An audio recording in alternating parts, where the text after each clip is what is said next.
शब्द है स्टेरिलाइजेशन, या जिसे हम आमतौर पर नसबंदी कहते हैं। ये एक ऐसा शब्द है जिसके दो मतलब हैं और दोनों में जमीन आसमान का फर्क है।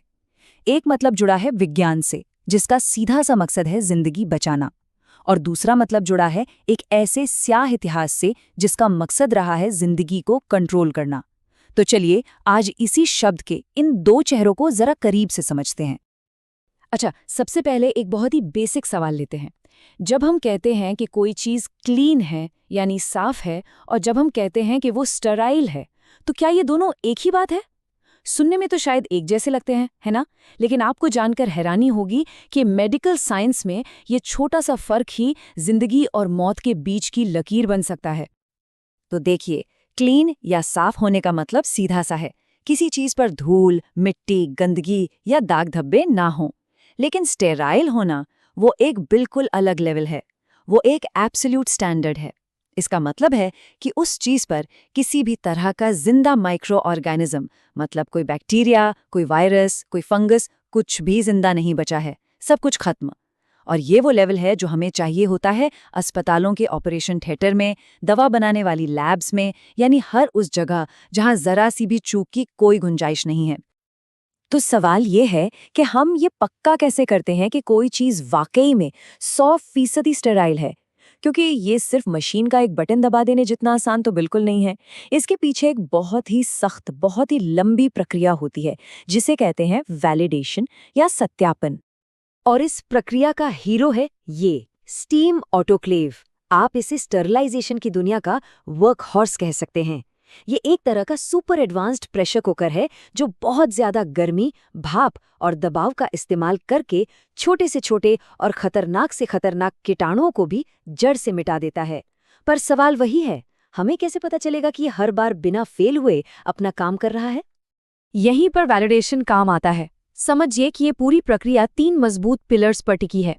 पहला है IQ यानी इंस्टॉलेशन क्वालिफिकेशन, ये चेक करना कि मशीन सही से लगी है या नहीं। दूसरा है OQ या ऑपरेशनल क्वालिफिकेशन, मतलब क्या मशीन हर बार बिल्कुल एक ही तरह से सही ढंग से काम कर रही है। और फिर आता है तीसरा और सबसे जरूरी पिलर PQ, परफॉर्मेंस क्वालिफिकेशन। ये असली टेस्ट है कि क्या मशीन के अंदर रखी हर चीज हर बार पूरी तरह से स्टराइल होकर बाहर निकलती है। और इस PQ का असली सबूत है ये छोटी छोटी शीशियां। इन्हें कहते हैं बायोलॉजिकल इंडिकेटर्स। पता है इनके अंदर क्या है? इनके अंदर है इस धरती पर पाए जाने वाले सबसे जिद्दी, सबसे ज्यादा गर्मी झेल सकने वाले बैक्टीरिया के स्पोर्स। आइडिया सिंपल है, इन शीशियों को औजारों के साथ मशीन में डाल दो। अगर साइकिल पूरा होने के बाद ये सबसे तगड़े वाले कीटाणु भी माने गए, तो इसका मतलब है कि और कुछ भी जिंदा नहीं बचा होगा। तब जाकर चीजों को स्टेराइल माना जाता है। यहाँ पर सटीकता यानी एक्यूरेसी कितनी ज्यादा जरूरी है, इसका अंदाजा आप इसी बात से लगा सकते हैं। तापमान में सिर्फ 2 डिग्री का फर्क, सिर्फ 2 डिग्री, और कीटाणुओं को मारने की ताकत में लगभग 20% की गिरावट आ जाती है।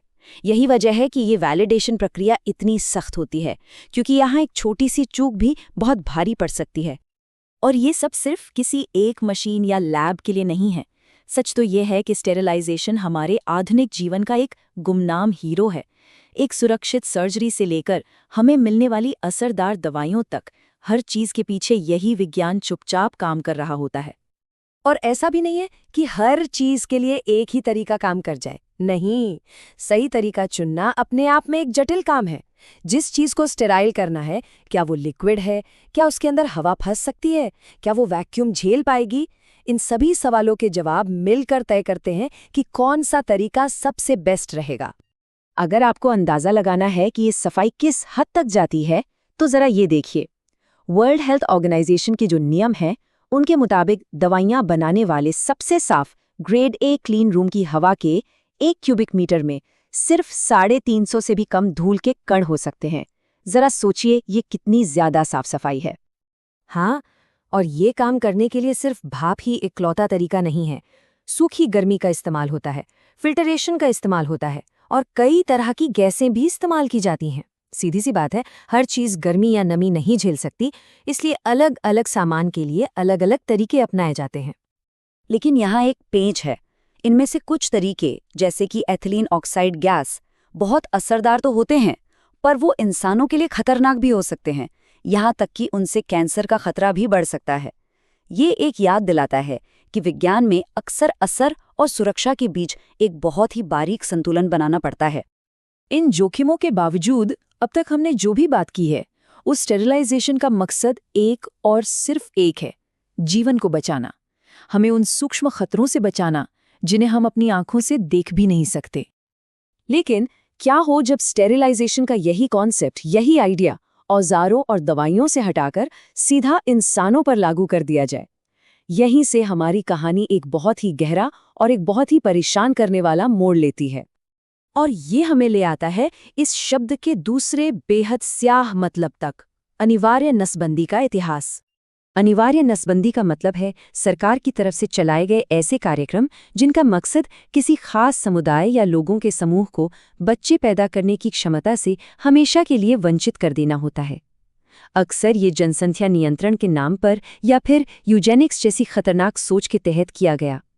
यूजेनिक्स एक ऐसी विचारधारा है जो मानती है कि कुछ कमजोर या अयोग्य लोगों को बच्चे पैदा करने से रोककर इंसानी नस्ल को बेहतर बनाया जा सकता है। तो अब जरा देखते हैं कि इन नीतियों की मानवीय कीमत क्या रही है और इन्होंने पूरी दुनिया में कंट्रोल की एक कैसी विरासत छोड़ी है। 3,31,600 ये आंकड़ा है पेरू की उन महिलाओं का जिनकी नसबंदी एक सरकारी कार्यक्रम के तहत सिर्फ 5 साल 1995 से 2000 के बीच कर दी गई। और ये कोई रैंडम नहीं था। इस प्रोग्राम ने खास तौर पर वहां की मूल निवासी और गरीब महिलाओं को निशाना बनाया। कई मामलों में तो उन्हें पूरी जानकारी तक नहीं दी गई और ना ही उनकी पूरी सहमति ली गई। और ये मत सोचिए कि ये सब सिर्फ कहीं दूर हुआ। अमेरिका का भी इस मामले में एक लंबा और तकलीफदेह इतिहास रहा है। 1909 में कैलिफोर्निया ने ऐसा कानून पास किया। नॉर्थ कैरोलिना में 7,600 से ज्यादा लोगों की नसबंदी कर दी गई, सिर्फ इसलिए क्योंकि सरकार उन्हें समाज के लिए अयोग्य मानती थी। और ये कोई सदियों पुरानी बात नहीं है। कैलिफोर्निया का वो कानून 1979 तक लागू था और 2014 में एक नया कानून बनाना पड़ा ताकि जेलों में बिना सहमति के नसबंदी को रोका जा सके। और ये मुद्दा इतिहास नहीं बन गया है, ये आज भी दुनिया के अलग अलग कोनों में जिंदा है। अभी हाल ही में 2023 तक जापान में ट्रांसजेंडर लोगों को अगर कानूनी तौर पर अपना जेंडर बदलना होता था तो उनके लिए नसबंदी करवाना जरूरी था। 2020 में अमेरिका के जॉर्जिया में एक इमिग्रेशन सेंटर पर महिलाओं की बिना इजाजत बच्चेदानी निकालने के गंभीर आरोप लगे। और भारत में भी जनसंख्या नियंत्रण के लिए चलाए गए नसबंदी शिविरों को लेकर चल रहे विवादों के बाद सुप्रीम कोर्ट को दखल देना पड़ा था। इन सारे आंकड़ों, कानूनों और घटनाओं के पीछे असल इंसान हैं, उनकी कहानियां हैं। रिसर्च में एक शब्द इस्तेमाल होता है, स्टरलाइजेशन रिग्रेट, यानी नसबंदी का पछतावा।